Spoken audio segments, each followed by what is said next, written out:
Бугарското собрание повторно се активира со носење на декларации посветени на Македонија. Во последната се осудува насилството врз бугарските клубови и претепувањето на Христијан Пендиков во Охрид. Од владата за сега не ја коментира декларацијата. Опозицијата пак порачува дека европската интеграција на Македонија се политизира од некого. Во очи 4 февруари на гробот на Гоце Делчев ќе има и само организирана стража. Лепа Џундева. Бугарското собрание спрема нова декларација за Македонија. Документот со 9 точки потпишан од Екатерина Захариева, кој помина едногласно на Комисијата за надворешна политика и треба да се достави на гласање во пленарна сала, ги осудува, како што пишува, актите на насилство врз бугарите во Македонија, нивните организации и клубови, нападот врз Пендиков, а има приговор за неспроведување на договорот за добрососедство и точка против измените на законот за здруженија во земјава. Во членовите 7 и 5 стои: изразуваме загриженост дека антибугарската кампања која ескалира во Република Северна Македонија се заканува на внесувањето на бугарите во уставот на земјата, развојот на демократските процеси и институции во Северна Македонија и нејзиниот пат за членство во Европската Унија. Бугарија ги осудува лажните и манипулативни изјави за бугарското минато во јавниот и политички простор на Северна Македонија и ги прифаќа како намерно всадување омраза против Бугарија и бугарите. Се огласи екс-бугарскиот премиер Бојко Борисов. Вели дека гледа обид за враќање на Македонија под руско влијание, а неговата партија ГЕРБ ки инсистира да се најдат виновниците за случајот Христијан Пендиков. Сега има кривично дело, пукање, тепање, скршена му е вилицата и тоа е средно тешка повреда. Се додека не ги најдат виновниците и не ги изведат пред лицето на правдата, ние ќе се залагаме тоа да се случи. Од Скопје пак порака од лидерот на ВМРО ДПМН е Христијан Мицковски. Ги повика бугарските политичари да не се фрлаат во лов на политички поени за избори да го свртат погледот дома. Да се посветат на подобрување на стандардот во нивната Бугарија, наспроти тоа да градат кампања на тоа кој повеќе ја мрази, кој повеќе плука по Македонија и по македонците, затоа што изминативе 30 години за 30% е намален бројот на жители во Бугарија и тоа не случајно, тие бегаат надвор од Бугарија покрај тоа што е земја членка на Европската Унија. А во пресрет на 4 февруари, како што растат тензиите, премиерот Ковачевски смирува. Во интервју за 360 степени вели: Министерството за внатрешни работи во комуникација со безбедносните служби, тука пред се мислам на Агенцијата за национална безбедност и Агенцијата за разузнавање, ќе ги спроведе сите потребни активности согласно со законите. Во понеделник се чека првите луѓе на бугарското МВР и првиот разузнавач на Бугарија заедно со македонските колеги на средба во Скопје да ја смират на електризираната атмосфера пред 4 февруари. Патриотскиот институт на ВМРО ДПМН пак веќе најави дека на 4 февруари цел ден ќе чува стража на гробот на Гоце Делчев. На социјалните мрежи пак се организираат граѓани кои планираат да постават блокади на патиштата. Кој го загадува воздухот, шанса за центар мапираше 100 јавни објекти кои горат мазут и нафта. Опозицијата останува на тврдењето дека нема да гласа за уставни измени поврзани со вметнувањето на бугарите во македонскиот устав, а не гледаат ниту логика од влегувањето на алијанса во влада. Премиерот Ковачевски пак порачува дека се работи за слични партиски програми и дека проширеното мнозинство ќе ги застапува проевропските политики. Михајло Донев за ова. Уставни измени нема да има, бидејќи парламентот во овој состав нема да работи под бугарски диктат, порача лидерот на ВМРО ДПМН Христијан Мицковски одговарајќи на новинарски прашања. Според него, никој не смее да дозволи нови национални отстапки на сметка на ветувања, од кои, како што истакна Мицковски, граѓаните досега не добиле ништо. Во врска со евентуалниот влез на алијанса за албанците во владата, Мицковски велиот и не гледа реална причина и потреба за влез на оваа партија во владиното мнозинство. Тие ништо од ова не прават. Не велат дека ќе подобрат стандардот, не велат дека ќе подобрат квалитетот од животот, туку цело време велат ќе влеземе во владата. И се поставува прашањето за што влегуваат во владата, ако не за фактот да им се придружат на овие кои што денеска сложно го крадат македонскиот народ и Македонија. Од друга страна пак Мицковски периодов влезе во вербална војна со лидерот на Дуи Али Ахмети во врска со војната од 2001 година. А Ахмети во оваа прилика порача дека уставните измени ќе се случат за 2 до 3 месеци, спротивно на ставот на Мицковски дека уставни измени нема да има. во врска пак со евентуалниот влез на Алијанса за албанците во владата. Во интервју за 360 степени зборуваше и премиерот Димитар Ковачевски, кој истакна оти за некоја партија да влезе во владата, треба да се случат програмски и кадровски усогласувања на политичките партии, што вели до овој момент не е случај, но истакна дека со евентуален влез на Алијанса во владата, таа ќе добие уште една партија која поддржува европската агенда. Алијанса за албанците е една од политичките партии која што го поддржа предлогот на Европската унија во однос на стартот на нашите преговори. Тие секогаш декларативно, меѓутоа и практично докажувале дека се за интеграција на нашата држава во Европската унија. Едно такво проширување се разбира дека би значило зголемување на фронтот на сојузот на политички партии кои што се за Европска Македонија. Алијанса за албанците вчера го формираше тимот кој во наредниот период ќе преговара за евентуален влез во владата. Партискиот лидер Арбен Таравари порача дека неговата партија е навикната во опозиција, но ќе се обидат да влезат во владата со цел да се добие потребниот број на пратеници за да се изгласаат уставните измени во собранието. Изградбата на новиот клинички центар во Штип заглави, откако во 2016 година беа ставени темелите и според тогашните најави, со работа болницата требаше да започне уште во март 2018 година, но денес градежните работи на терен се реализирани околу 40%. Новиот клинички центар е неопходен и од витално значење за над 200.000 жители од источниот регион. Александра Митрева. 3 март 2016 година е датумот кога беше поставен камен темелникот на новиот клинички центар во Штип, кој впрочем 200.000 жители од источниот регион веќе 7 година поред го чекаат да се изгради. Штип ќе добие најсовремена клиничка болница. Почнува изградбата на новиот објект на Штипската болница, голема капитална инвестиција во македонското здравство. Ова беа само дел од насловите пред 7 години, кога граѓаните на истокот очекуваа нова современа болница по европски стандарди. Но од сето ова останаа само ветувањата. Штип стои болницата. Штип стои болницата и тоа ми е многу ја не можам да го пофатам момент. Тоа е клинички центар исто. Тоа е клинички центар. Знам дека е клинички центар. Клинички центар, ги знаете условите во Штип сега? Да. Никакви се. И сега ние имаме 70-80%. Тоа е од време на Тито, и дури овој државна нормално никакви се, не дека тоа е на завод на времето оставено. Откако во 2016 година со 27 милиони евра кредит од Банката на Советот на Европа започна изградбата, истата запре заради долг на изведувачот кон Штипски бетон како подизведувач. Банката го запре финансирањето заради доцнење на изградбата, пошто владата одлучи да ја финансира истата. Минатата година градежните компании постигнаа договор за продолжување на соработката и беше надмината пречката која ја закочи изградбата на новата болница во Штип. После 3-годишниот судски спор во кој Штипски бетон побаруваше околу 2 милиони евра од главниот изведувач, грчки Интракат, беше постигната вонсудска спогодба, а главен медијатор беше штипскиот градоначалник. Ако во државата имаме пари за се, за непродуктивни трошоци, не смее да нема пари за да се доврши новата зграда на клиничката болница во Штип. Телевизија 24 стапи во контакти со ресорното министерство и прашавме зошто се стопирани градежните активности, дали е изготвена финансиска конструкција за целосна изградба и дали до крајот на оваа година граѓаните од истокот ќе добијат нова болница. Се прават максимални напори со изведувачот и владата на Македонија за забрзување на динамиката за реализација на овој проект за кој веќе има финансиска конструкција. Се прават максимални напори и заложба и забрзување на динамиката за реализација.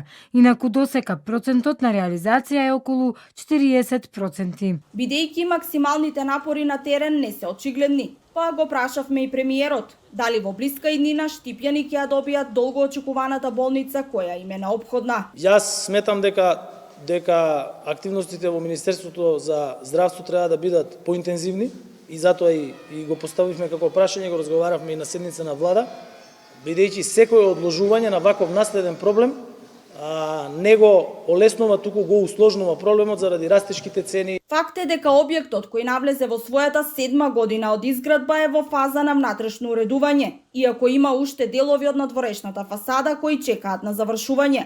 Но во меѓувреме најзасегнатите од целата оваа ситуација и понатаму се приморани да се лекуваат во сегашниот објект на клиничката болница, која одамна бара итно реновирање. Треба и повеќе од неопходно, ама Нема народ виши за болницата. Очекуваме, ама тоа скоро време кој знае кога ќе биде. Значи, новиот клинички центар е повеќе од потребен. Центар на Источна Македонија. Па треба. Они го ја прават, ама не се ја направиле.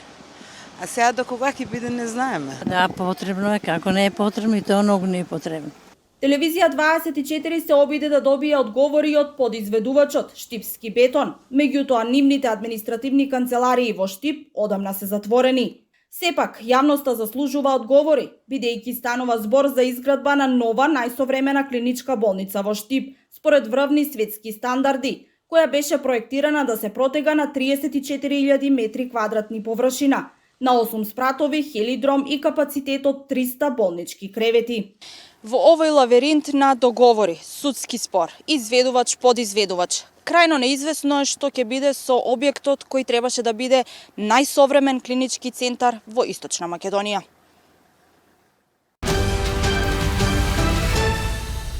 Локален младински совет е потребен на општина Струмица. Децидници од Центарот за истражување и анализи Новос, тие дури симулираа работа на ова тело за да ги потсетат локалните власти на ова предизборно ветување. Ване Треков. Нема општина померка на младите ако нема локален младински совет. Вака потенцира од Центарот за истражување и анализи Новост од Струмица, кои го следат предизборното ветување на градоначалникот Костадинов, дека фокус ќе му бидат младите во неговиот мандат. За таа цел организираа герила акција за симулација на работата на локалниот младински совет, се со цел да го потсетат градоначалникот на ова предизборно ветување, но и да ги анимираат младите да бидат дел од иницијативата за формирање локален младински совет на Струмица. Ова е герила акција, односно една од алатките за мобилизација на заедница. Ова денеска е наречено симулација на младински совет и младинско собрание. Со ова ние сакаме да ја подигнеме свеста и кај властите, но и кај општиот народ што живее во општина Струмица, дека имаме млади талентирани лица кои се спремни да бидат дел од локален младински совет и собрание, но ние тоа се уште го немаме формирано. Главните точки кои ги заклучивме беа дека младите главно не се информирани какви локални младински политики има во Струмица, освен што беше локалната стратегија за млади. Но покрај ова тие сакаат и најголем дел би се вклучиле да бидат дел од локален младински совет доколку се отвори јавен повик. Општина Струмица нема младински совет, но распише јавен повик до младите за формирање на координативно тело која ќе ја тера целата постапка. Паралелно во Струмица веќе се работи на стратегијата за млади, а до средината на оваа година треба да има и младински центар во општинската зграда. Од кога почнавме со спроведување на иницијативата, иницијално немаше ниту отворен повик за локален младински совет, ниту стариот кој требаше да се формира не беше формиран. Врз база на состаноците кои ги има мобилизаторите на заедницата, беа одржани неколку средби со службеникот за млади на општина Струмица и по нивна иницијатива од тука потекна и тоа општината конечно да објави повик за формирање на иницијативен одбор за формирање на локален младински совет кој ќе биде во склоп со законот за младинско учество и младински политики и со прирачникот за младински совети на ОПСЕ. Центарот Новост, денешната герила акција за работата на наводен локален младински совет во Струмица, го реализираше преку проектот поддршка на изборни реформи на владата на Швајцарија, имплементиран од Меѓународната фондација за изборни системи. За повеќе од 5 метри во висина и за дури 3,5 километри во должина на некои места од брегот е намалена водата во Преспанското езеро. Ситуацијата е алармантна, велат екологистите. На езерото му се заканува еколошка катастрофа. Адријана Митевска. Се поалармантна е состојбата со Преспанското езеро. За 560 сантиметри е намален водостојот според денешните мерења, а од брегот на некои места водата е повлечена за дури 3,5 километри. Климатските промени, недостигот на дождот и снегот, но најмногу човечкиот фактор според експертите се причината за се поголемите загуби на вода. Преспанскиот регион користи просечно некаде околу 8650 купни метри на хектар по сезона. Тоа повеќе од дупла количина, значи заради тоа кажувам, водата за наводнување место да трошиме некаде, ајде да кажем со бројка, од некаде околу 15 до 16 милиони метри купни на целиот регион, на околу 4,5 до 5.000 хектари, ние трошиме некаде околу 36 милиони купни метри. Сликата од брегот е тажна.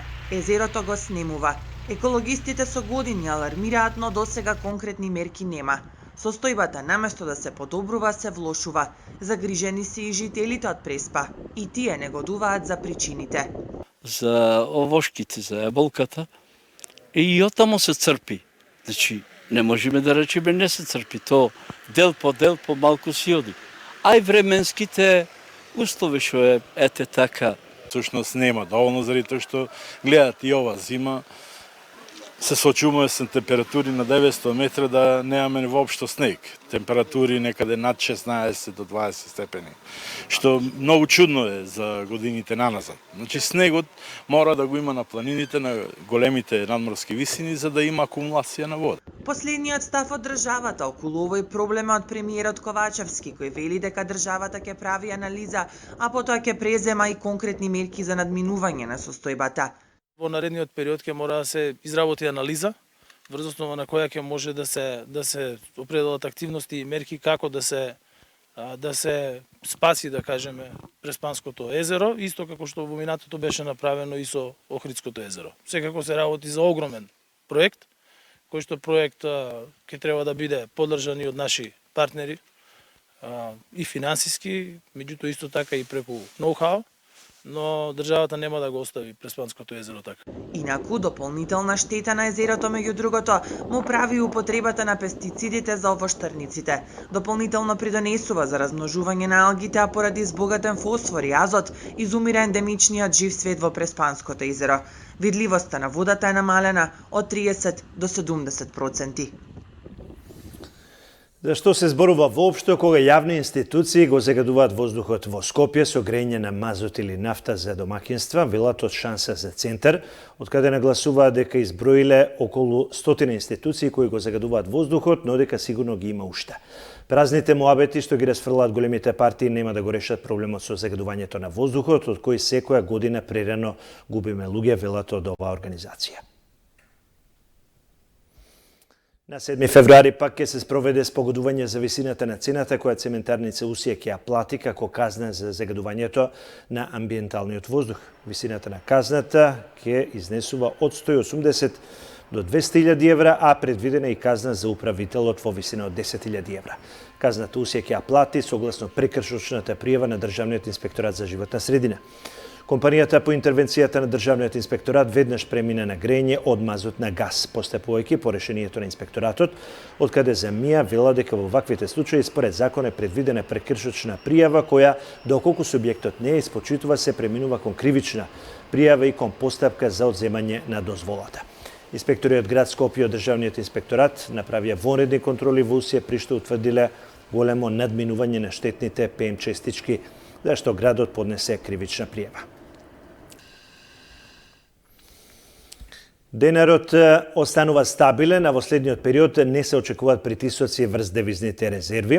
Здравоста на банкарскиот систем е зачувана, при што капитализацијата е соодветна и е стабилна, додека нефункционалните кредити остануваат на ниско ниво. Ова се наведува во извештајот на Агенцијата за кредитен рейтинг Standard & Poor's, во кој се потврдува кредитниот рейтинг на земјава BB- со стабилен изглед. Агенцијата посочува на поволните трендови кај девизните резерви, кои што на крајот од минатата година достигнаа 3,9 милиарди евра. Како што констатираат од Standard & Poor's во изминатите месеци, цените на енергенсите се стабилизирани, па оттаму не се очекуваат позначени притисоци врз девизните резерви во текот на годината. Убавото однесување и манирите никогаш не излегуваат од мода, колку ние како нација посветуваме внимание на бонтонот и на воспитувањето и како можеме да се подобриме. Тоа беа дел од темите од најновото издание на емисијата Неделен микс. Колку се важни манирите и колку ние како општество, како нација ги применуваме? Тие манири, тие правила на однесување се многу важни. Тие се всушност 55% од нашата личност. Тоа се причините зашто напредуваме во животот. Затоа што сме пристојни, љубезни, учтиви кон другите. Убавото однесување се темели на три главни фактори. Тоа е домашното воспитување, образованието што го добиваме во текот на животот и влијанието на надворешната средина на која што сме изложени. Најважно е домашното воспитување. Ако ја имаме таа празнина која што ја носиме, значи, уште од детството, многу тешко се надоместува таа дупка, да кажем. Така што учтивото однесување го стекнуваме од најмали години, како возрасен човек веќе многу е тешко да смените нешто во вашето однесување што е навика, што вие се ваши лични правила или манири. Да, и секогаш го спомнуваме тоа, домашното воспитување е најважно, сепак од најрана возраст е најважно, потоа влече сето тоа во текот на животот. Да, апсолутно. Тоа е вредноста фактички што ја имаме. Јас често пати ја кажувам таа формула, таа единица што ја добиваме е фактички домашното воспитување. Секој степен на образование кој што го добиваме подоцна, основно, средно, факултет и така натаму, додава нула на таа единица и добиваме поголема вредност на 10, 100, 1000 и така натаму, меѓутоа единицата е таа што го прави бројот. Така што ако ја немаме таа единица, имаме само една низа на нули кои што немаат значење. Кога работам со децата, има една лекција која што веле 4 најважни зборови во животот, се повели, благодарам, те молам и извини. И тоа се тие зборови што родителите треба да ги вградат во воспитувањето на нивните деца. Дури кога комуницираат со нив, да инсистираат секогаш кога ќе се побара чашка вода, да побараат од мајката или од таткото или од било кого, со едно те молам. Кога ќе ми ја дадете таа чашка вода, да кажете повели, да очекувате благодарам. За тие зборови да влезат во вокабуларот на детето, да станат навика. Ние како народ, како култура, малку сме тешки на таа благодарност. Во другите култури дури имате и во областа што јас ја предавам во етикецијата, цела една област. Како да кажете благодарам?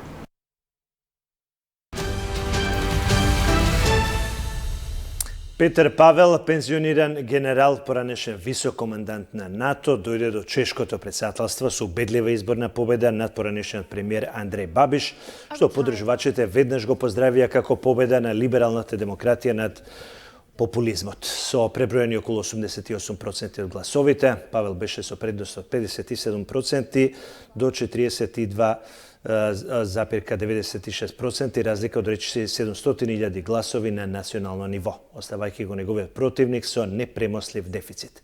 Павел триумфално им се обрати на радосните подржувачи во неговиот изборен штаб. Во продолжение за преостанатите наслови од регионот и светот.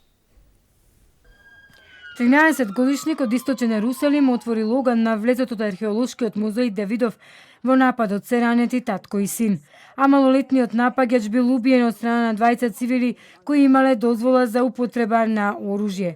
Нападот се случи помалку од еден ден по најсмртоносниот напад во градот од 2008 година. Вчера палестинец уби 7 лица пред синагога, а 10 лица беа повредени. Израелската војска денеска соопшти дека го зголемува бројот на војници во окупираниот Западен брег, каде што живеат претежно палестинци. Асад понуди поддршка. По смртта на афроамериканецот Тајр Николс во Мемфис, властите објавија снимка од акцијата во која полицајците брутално го тепаат момчето. Претседателот Бајден реагираше огорчено и повика на задржување на смиреност. На објавеното видео е видена целата бруталност на полициската акција во Мемфис од пред 3 недели. Се гледа како во меѓувреме уапсените полицајци одново и одново удираат и ја клоцаат жртвата. Полицајците исто така со темна боја на кожата во рамки на сообраќајна контрола на 7 јануари се обидуваат Никол со употреба на солзавец и електричен пиштол да го соборат на земја.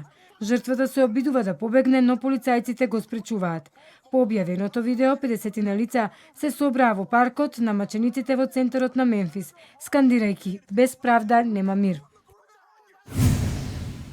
Шпанската министерка за одбрана Маргариета Роблес потврди дека Шпанија до пролет ќе испрати Леопард тенкови во Украина.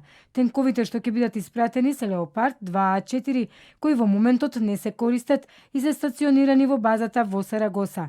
Председателката на Европската комисија Урсула фон дер Лајен пред самитот Европска унија Украина следната недела изјави дека Украина ја има безусловната поддршка од Европскиот блок и дека мора да ги победи руските сили за да ги одбрани европските вредности. Русија пак со порака дека ниту еден Леопард нема да ја спречи Русија и дека тенковите ќе завршат како нацистичките тенкови во 1943 година во битката кај Курск.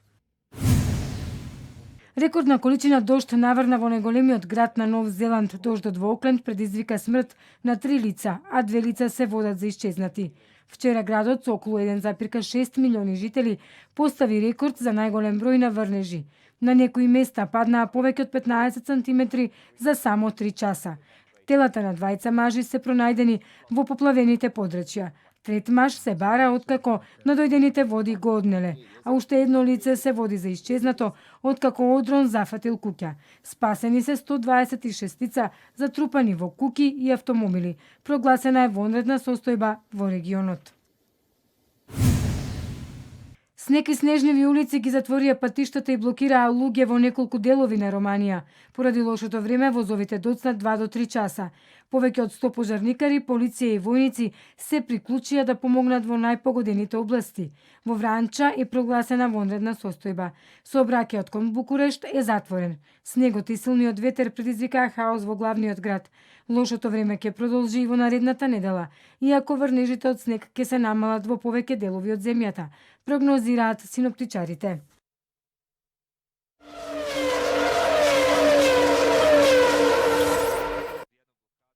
Кошаркарите на ТФТ со победа го завршија настапот на турнирот во рамки на регионалната АБА-2 лига што се одржува во Бања Лука. Во надпреварот од 10-тото коло против хрватскиот представник Вриедноснице од Осијек, тие го извојуваа третиот триумф во дебитантската сезона со 74-70. Екипата од Тафталидже уште на стартот победе со 8-0 и до крајот на средбата не го испушти водството. Американскиот интернационалец во редовите на ТФТ, Трент Батрик, беше најдобар поединец на средбата со 24 поени и 14 скока. Вториот македонски представник во АБА-2 лигата, Битолски Пелистер, утре од 12 часот ќе игра против српската екипа Златибор Чајетина. Најдобриот македонски тенисер 18 годишниот Калин Ивановски избори финале на ITF Фјучерсот во Монастир Тунис, откако неговиот противник во полуфиналната пресметка, гркот Стефанос Сакеларидис, се предаде во вториот сет при водство на Калин од 3-0 во гејмови. Ивановски го освои првиот сет со 6-2. Во утрешното финале, тој ќе игра за четвртата титула во кариерата против 12 години повозрастниот домашен тенисер Моес Ехаргуи, кој е трет носител на турнирот и во моментов е за 200 места подобро пласиран од Калин на АТП листата. Арина Сабаленка од Белорусија е нова шампионка на отвореното тениско првенство на Австралија во Мелбурн. Во своето прво финале на големите турнири, 24 годишната Сабаленка првпат во новата година загуби сет, но победи со пресврт против шампионката на Вимблдон од лани Јелена Рибакина и го освои највредниот трофеј во досегашната кариера. Русинката со казахстански пасош го доби во ведниот сет со 6-4, во следните два Сабаленка возврати со 6-3 и 6-4. Во текот на 2,5-часовната спектакуларна битка, Сабаленка забележа 17 аса и 51 винер наспроти 9 аса и 20 винери помалку на Рибакина, што беше пресудно за конечниот исход. Утре во машкото финале ќе играат Новак Ѓоковиќ од Србија и гркот Стефанос Циципас. Американката Микаела Шиприн по 85-ти пат во кариерата триумфираше на трките од светскиот скијачки куп и се доближи на една победа до апсолутниот рекорд кој дури 34 години е во собственост на легендарниот швеѓанец Ингемар Стенмарк.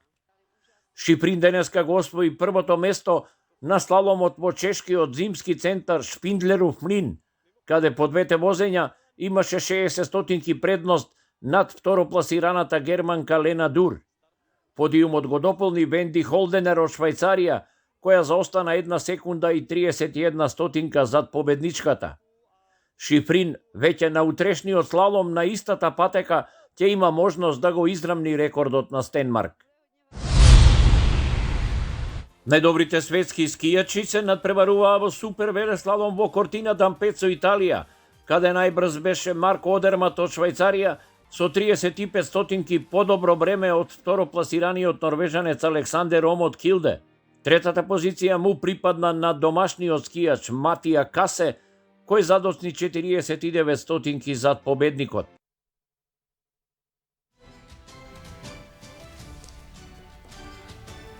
Тоа беше и последната содржина за централното издание на Дневникот на телевизија 24. Останете со преостанатата програма на оваа фреквенција. Пријатно.